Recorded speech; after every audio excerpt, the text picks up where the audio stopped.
Nagarkurnool parliament అన్న so అక్కడ BJP అభ్యర్థి గెలిచే ఛాన్స్ ఉందా లేకుంటే వేరే ఆర్ఎస్ ప్రవీణ్ కుమార్ సార్ గెలిచే ఛాన్స్ ఉందా అని అక్కడ అంటున్నారు. ఈసారి ఖచ్చితంగా నాగర్ కర్నూలు గడ్డ పైన భారతీయ జనతా పార్టీ జెండా ఖచ్చితంగా రెపరెపలాడుతుంది.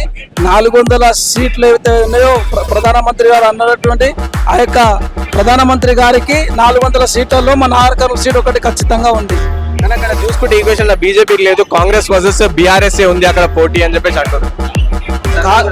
కాంగ్రెస్ వర్సెస్ బీఆర్ఎస్ అనడానికి ఎలాంటి ప్రూఫ్స్ లేవండి.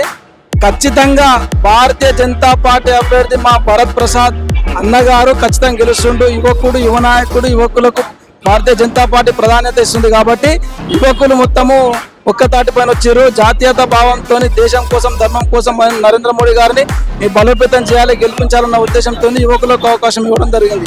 దేశం కోసం, ధర్మం కోసం అని బీజేపీ పార్టీ అంటే కానీ ముస్లింలను పక్కదారి పెడుతుంది, ముస్లింలను అసలు దేకదు అని చెప్పేసి కూడా కొన్ని వాదన. భారతీయ జనతా పార్టీ ఎప్పుడూ ముస్లింలకు వ్యతిరేకం కాదు.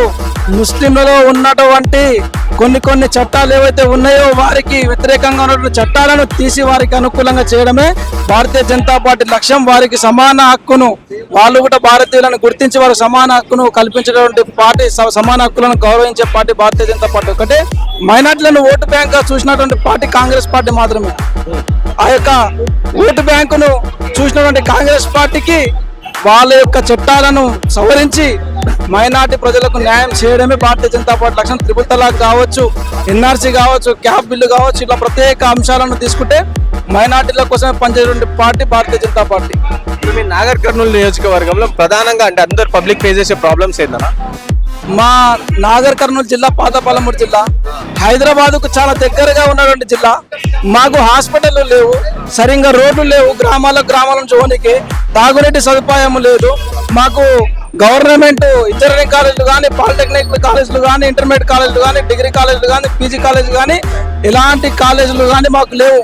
మా నాగర్ కర్నూలు హైదరాబాద్ దగ్గర, మా నాగర్ కర్నూలు నుంచి నల్లగొండ దగ్గర, మా నాగర్ కర్నూలు నుంచి మహబూబ్ నగర్ దగ్గర, నాగర్ కర్నూలు నుంచి కర్నూలు దగ్గర, నాగర్ కర్నూలు నుంచి కల్వకుర్తి నుంచి హైదరాబాద్ కుసవేటు దూరం ఉన్నటువంటి ఈ ప్రాంతం మా నాగర్ కర్నూలు జిల్లా. సో మీరు వాటర్ ప్రాబ్లం అన్నారు కానీ గత ప్రభుత్వం బీఆర్ఎస్ పార్టీ ఏదైతే సో అది కాళేశ్వరం తీసుకొచ్చి ఇంటింటికి నల్ల తీసుకొస్తాం, ఇంటింటికి మంచినీళ్ళు ఇచ్చిన ఘనత మాది అని చెప్తున్నారు. ఇంటింటికి మంచినీళ్లు ఇచ్చినామని జబ్బులు జరుపుకుంటారు కానీ ఎక్కడ గుటంగా సరిగ్గా తాగనికే నీళ్లు రాలేవు.